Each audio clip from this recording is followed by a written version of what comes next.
berishimiz kerak yaxshi kinolarni. Endi hozirgi kunda kino o'ldi, yaqinda Alisher Uzoqov aytdilar, kino o'ldi. Men shunga sal jahlim chiqdi shu gapiga. Lekin rost gap ekan, hozirgi kunda kino o'lib qoldi. Balki endi 3-4 yil, balki 1 yil, balki 1 oydan keyin yaxshi bo'lib ketar yana. Tur dedim senga. Nimaga? Tushunmadim. Nima deganingiz? Qo'yib yuboring, qo'lim og'riyapti. Ket. Bugundan Timur bizni restoranda ishlamaydi. Men seni tengi emas edim. Генеральный партнер показа «Чай Чемпион» желает вам приятного просмотра. Boshqa aktyorlarga nisbatan Shohrux Hamdamov o'sha filmga taklif tushgandan keyin, ssenariy bilan tanishganidan keyin rozilik beradimi? O'sha filmning mazmun mohiyatidan kelib chiqqan holda yoki Shohrux uchun bu gonorar muhimroqmi? Shunday hollar ham bo'lganmi? Ssenariy muhim emas, asosan gonorar degan bir vaziyatlar bo'ladi. Bu har bitta ijodkorda bo'ladi. Zo'r savol berdingiz. Hozir akam ham anaqa narsa bo'lib qoldi. Masalan, yaxshi kino bo'lsa, bizni davlatimiz unaqa katta pul to'lamaydi. Lekin biz ishlaymiz. Chunki yo'da professional ijodkorlar bo'ladi. Ular bilan ishlab maza qilasiz. Xususiy filmda kim, masalan, o'zi bilib olasiz. Endi Ayib Shahobiddinov chiqsa, ya'ni xususiy film olib, uni oylab o'rganib chiqasiz. Yoki Mirmaqsud Oxunov chiqsa, uni ham o'ylab chiqasiz, o'qib chiqasiz ssenariyni. Qattaki birinchi marta yoki ikkinchi marta eshitgan odamingiz sizga ssenariy tashisa, o'qimaysiz, gonoraringizni aytasiz, pul uchun ishlaysiz. Nimaga? Baribir pul kerak. Hammaga pul kerak hozir. Aytmoqchi bo'lganim, rejissyorga qarab ishlanadi hozirgi zamonda. Yaxshi rejissyormi? Demak biladi, yaxshi narsa chiqadi, bunga tayyorlanish kerak, jon berish kerak. Boshqa rejissyorlar chiqadi, buni pulini olish kerak bo'ladi. Bo'ladi bunaqa situatsiyalar ko'p. Va shu o'rinda yana bir savol. Ba'zi aktyorlar yoki aktrisalar o'sha filmga tushish jarayonida partnyor tanlashadi. Bu partnyor bilan fikrim kelishmasligi mumkin yoki bu partnyor va hokazo degan kabi. Sizda ham shunday bir vaziyatlar bo'lib turadimi? Bunaqa vaziyat bo'ladi, lekin partnyor tanlash. Tushundim. Yo'q, lekin men partnyor tanlamayman. Chunki ishim ko'p bu men aka. Bu syomishniy shu plashatkaga keldimi, odam shaxsiy adovatini tashlash kerak-da. Ishda ishlash kerak. Men yomon ko'rsangiz ham uni sevishingiz kerakmi? Sevasiz, majbursiz. Lekin u yoqda yomon ko'rasiz. Bir xilgilar bor, shu shaxsiy adovati bilan chiqmaydi, aktyorlar bor, lekin u shu kinoni udashni, ya'ni omadli chiqib ketib qolsa, keyin afsuslanadi chiqmaganiga. Undan ko'ra o'ynash kerak, ishi-yu. Как teatrda kelyapti. Men tavba qildim, ko'p aktyorlarda shunaqa bo'lgan, yaqin qarindoshlari, ota-onalar o'tib qolgan kuni ham spektaklda rol o'ynashgan. Shunaqa qilish kerak.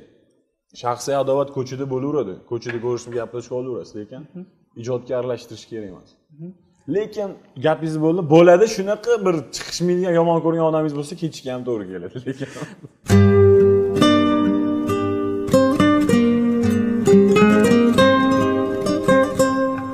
Ukam aytganidan ham go'zal ekansiz.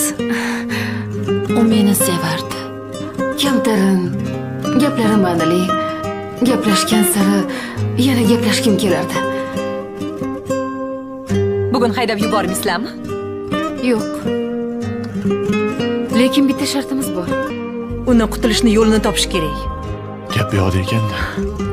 Mana bu turshak bizni yashirincha suratga olyapti. Voy, imonsizlar. O'zimiznikilar shunaqa qilishdimi? O'sha sizni muhabbatingiz oyoq osti qilgan. O'sha chiroyli yigitni ko'rib qolsangiz, nima degan bo'lardingiz? Meni bilishimcha, u dunyodagi eng baxtsiz ayol.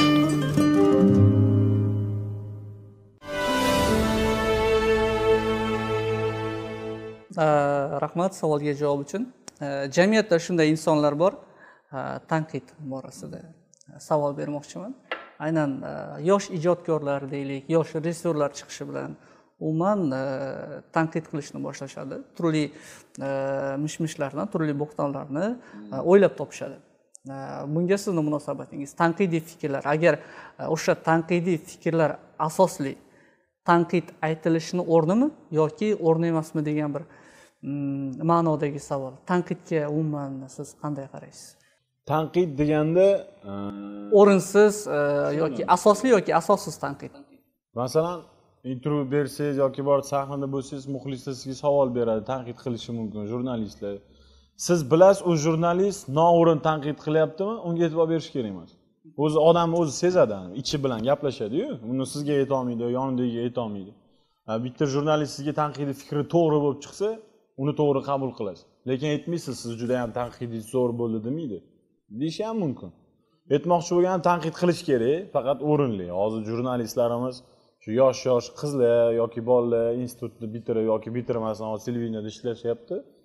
Savolini umuman mantiqqa ham to'g'ri kelmaydi. Unga javob ham berib bo'lmaydi. Oddiy savollar yoki g'alati savollar bo'ladi. Shuning uchun tanqidiy mana bu yaxshi rejissyordan o'zi jurnalistdan bitta savol eshitsangiz bilib olasiz qanaqaligini. Dunyoqarashi qanaqa, tanqid qilish kerak. Men hozirgi zamon o'zgardi. Yaxshini yaxshi deyish kerak, yomonni yomon deyish kerak. Qo'rqish kerak emas. Yaxshini qachongacha yaxshi deb yurasiz aka? Yomonlash kerak bo'lsa, yomonlamaysiz, aytasiz yuziga. Seni men yomon ko'rishim mumkin yoki seni ijodingni hurmat qilmayman.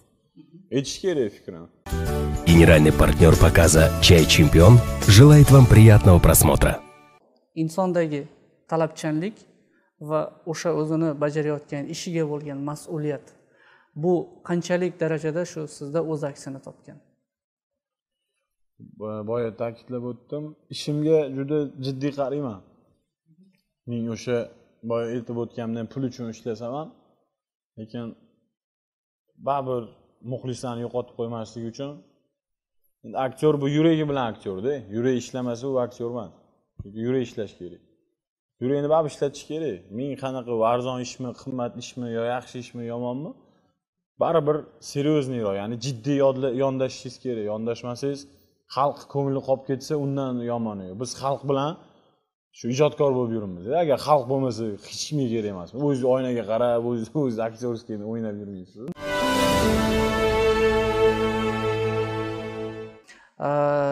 Biz hayotda xushchaqchaq yoki ko'tarinki kayfiyatda yuramiz, har doim harakat qilamiz shunga, yaxshi munosabatda bo'lishga, insonlarga yaxshi muomala qilishga harakat qilamiz. Lekin hayot turli so'qmoqlarga bizni tashlashi mumkin. Shunday vaziyatlarda tushkunlik kayfiyatiga tushganda yoki hayotdan bir nolish kayfiyati bo'ladimi? Shu vaziyatlardan qanday qilib chiqib ketasiz? Bunaqa holat menda kam bo'ladi, chunki aytmoqman, e'tibor bermayman ko'p narsaga. Lekin payt keladi, katta narsadan orqaga qarab o'tib ketasiz-da, kichkina narsaga katta e'tibor beradigan payt bo'ladi. Shu payt aytyapman hozir atrofimdagi o'rtoqlarim, ya'ni meni o'rtoqlarim ko'p shou-biznes vakillari bittada shou-biznesga yulduz bo'lib qolsa, o'zini yo'qotib qo'yadi. O'rtoqlar paydo bo'ladi, puli bor, boyvachcha, yurib aro ichishadi, nimadirlar qilishadi. Men shu narsadan uzoqman. O'zimni oddiy yoshlikdan bir katta bo'lgan o'rtoqlarim bor. Shularga dardimni aytaman, kerak bo'lsa shularga yig'lashim mumkin. Kerak bo'lsa. Lekin unaqa stressga tushib, lekin jahlim yomon aka. Endi bilmayman, sariq bo'lsangmi deyshadi-yu. O'shaning uchun nerv juda kuchli hozir. Ayniqsa mana shu sohada shunaqa bo'lib qolar ekan. Chunki har bitta rolingizga shu yurakni ishlataversangiz, salani bo'ladi-yu, shunaqa bo'lib qolar ekan odam. Генеральный партнер показа «Чай Чемпион» желает вам приятного просмотра. Suhbatlashishdan avval dublyaj jarayonidaman dedingiz. Keling hozir shu dublyaj haqida suhbatlashsak. Dublyajdagi qaysi personajga yoki qaysi aktyorga, umuman qaysi davlatning filmida ishlangan filmga ovoz bermoqdasiz? Ko'pincha hozir bizni shu kino sohamizda ovozingizni arzon sotishingiz kerak emas. Chunki ustozlarimiz bor, yetadi o'zbek kinoga hali ancha yillar. Avzar Rafiqov, umrlari uzoq bo'lsin. Sanjar Sadullayev, Sanjar Sattorov. Ular shu hamma kinoga ovoz berishadi, biz shuni qabul qilamiz. Masalan, hind kinolarini ko'rsam ham, aynan o'sha insonlar ovoz bermasa kinoni ko'rmayman. Chunki qabul qila olmaydi odam. Men hozir faqat shu o'zim o'ynagan, o'zim rolimga ovoz beryapman, lekin orada o'sha 2-3 yil yo'q, 4 yilcha oldin ishlaganmiz multfilmlarda. O'tgan yili Milliy telekanalda buyurtmasiga dublyaj qilindi asosan. Sohibjamol va Maxluq 2 multfilmida Shahzodaga ovoz berdim. Juda ham ko'p endi bo'ladi. Kattami, kichkinami rol, baribir ovoz bersangiz tarixda qoladi u narsa. Xohlagan paytda topib olishingiz mumkin. Dublyaj sohasi juda ham bir qiyin soha, aktyorlikdan ham lekin shu qiyin. bilan birga qiziqarli. Albatta. Uni tushuntirib bo'lmaydi. Dublyaj bu umuman boshqa narsa aka. Qani ayting, Filpolvon, to'pponchangiz qayerda? To'pponcha yo'qdir menda. Botaloq, bo'ling tez. Qilichni oling, o'rtoq. Qilichim yo'q, biroq. Bejoralar qo'rqdingiz-a? Qalaysiz? Hozir bir o'rmalaysiz. Kechiring meni, baroq. Ikkita o'yinchoq miltig'im bor. Mana. Men siz bilan jang qilishga tayyorman. U sizdan qo'rqmaydi, biroq. Biroq o'q tegsa nima bo'lar? O'q ketgan mushuk o'lar. Aytishlar jangda o'ldi. Sizlarga nima bo'ldi? Yo'q, men alday olmaysiz. Arzimagan gap uchun bu yerda o'ldira olmaysiz, qonxo'rlar. Yo'q, baroq. Biz bilib oldik. Siz bilan do'stlashgan bo'lar ahmoq. Yo'q, men sizlarga do'st emas. Bo'ldim, ketdim, yetar bas. Ketdi. Lekin usiz yana zerikib qoladigan bo'ldik. Yur bo'lmasa o'ynaymiz. Kasalmand ko'p yetamiz? Hali ko'p yotasanmi, o'rtoq? Yo'q. Ertaga o'qishga boraman. Botaloq. Shu bizda ko'p aktyorlarning o'ziga ovoz berisha olmaydi, faqat bir xil ovoz. To'g'risini aytsam, o'sha ovoz beradigan ustozlarim ham, aktyorlar ham o'zlari gapib borishadi. O'ziga ovoz bersa bo'lmaydimi shular deydi-da. Shuning uchun dublyajni qattiq o'rganish kerak. Aktyor dublyaj bilan aktyor. O'ziga o'zi ovoz bera olmasa, baribir o'zi ichidan siqiladi. Dublyaj masalan, men ishim aktyorlik soham qanaqa bo'lsa, dublyaj ham xuddi shunaqa. Chunki nimaga? Ko'chada qiynalib, issiqda, sovuqda syomka qilasiz kinoni, keyin issiqni ichkariga kirib olib, u yoqda yana ezilasiz. Mashhurlik darajasiga yetish va o'sha mashhurlikni ushlab qolish uchun aktyordan yoki aktrisadan nimalar talab qilinadi va o'sha aktyorda qaysi jihatlar bo'lishi kerak deb hisoblaysiz? Qaysi jihatlarni yuqori pog'onaga qo'yasiz? Xalqqa joniga tegmaslik birinchi navbatda. Men yaqinda bitta intervyuda muxlislar shu telefondan savol yo'llashibdi. Nimaga kam ko'rinyapsiz? Nimaga chiqmayapsiz? deb savol berishibdi. Men javob berdim, aynan men shu gapni eshitish uchun men chiqmadim. Chunki nimaga siz chiqmayapsiz? Siz muxlislaringiz kutyapti, qiziqyapti. Nimaga chiqmayapsiz deyapti. Agar siz kerak bo'lmaganingizda bunaqa yozishmasdi ular.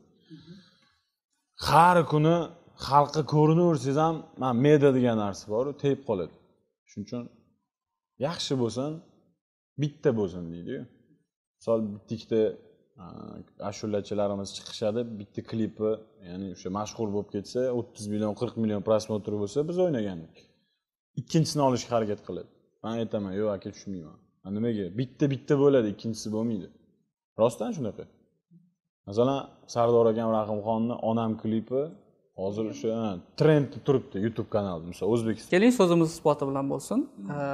Shu klipni ko'rgach, suhbatimizni davom ettiramiz. Chunki bu ona haqidagi qo'shiq eshitmasak bo'lmaydi. Marhamat.